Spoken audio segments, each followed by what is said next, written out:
कहानी की कहानियाँ।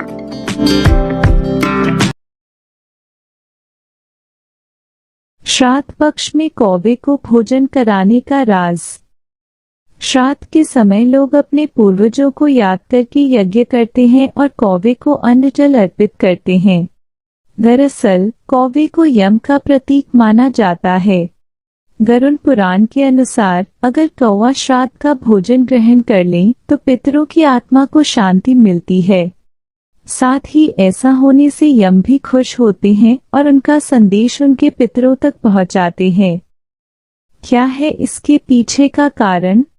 तो इसके बारे में भी एक कथा सुनने को मिलती है जो मैं आपको बताने जा रही हूँ। अनंत रामायण के अनुसार एक बार इंद्र के पुत्र जयंत ने कौवे का रूप बनाकर भगवान प्रभु श्री राम की शक्ति को परखना चाहा और वह माता सीता के पास गया और उनके पैर के अंगूठे को अपनी तीखी चोट से बार बार नोचने की कोशिश करने लगा, जिससे माता सीता के उस अंगूठे से हल्की खून की धारा निकलने लगी। अचानक श्री राम की नजर उस कौवे पर पड़ी।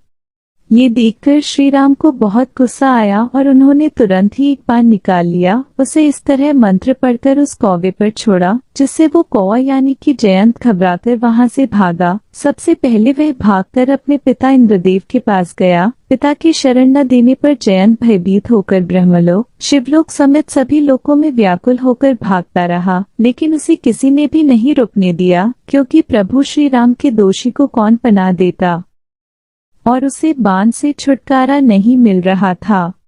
वो जहाँ जहाँ जाता वो बाण उसके पीछे पीछे जाता। जब किसी भी तरह जयंत को उससे छुटकारा नहीं मिला तो उसने बचाव के लिए श्री राम की शरण ली। इस पर श्री राम ने उसी बाण से उसकी एक आंख फोड़ दी और उसे जीवन दान दिया। तभी से ऐसा कहा जाता है कि कौवे अपनी एक आंख से ही देखते हैं।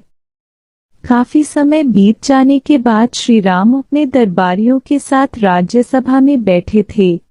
उस राज्यसभा से थोड़ी दूर पर एक अंगूर की बेल थी, जिसकी डाल पर एक कौवा बैठा था। कौवा बार बार श्री राम की तरफ देखकर काऊ काऊ कर रहा था।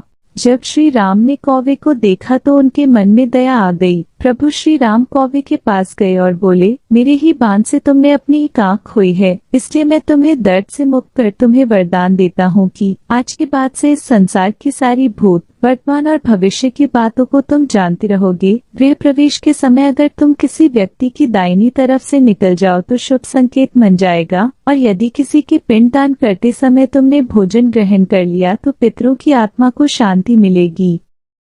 ऐसा वरदान पाने के बाद कौवा बहुत खुश हुआ और प्रभु श्री राम को नमन करके वहां से उड़ गया। बोलो सियावर रामचंद्र की जय। आपको हमारी ये कहानी कैसी लगी कमेंट करके जरूर बताएं और ऐसी ही रोचक कहानियों के लिए हमारे चैनल को सब्सक्राइब करें।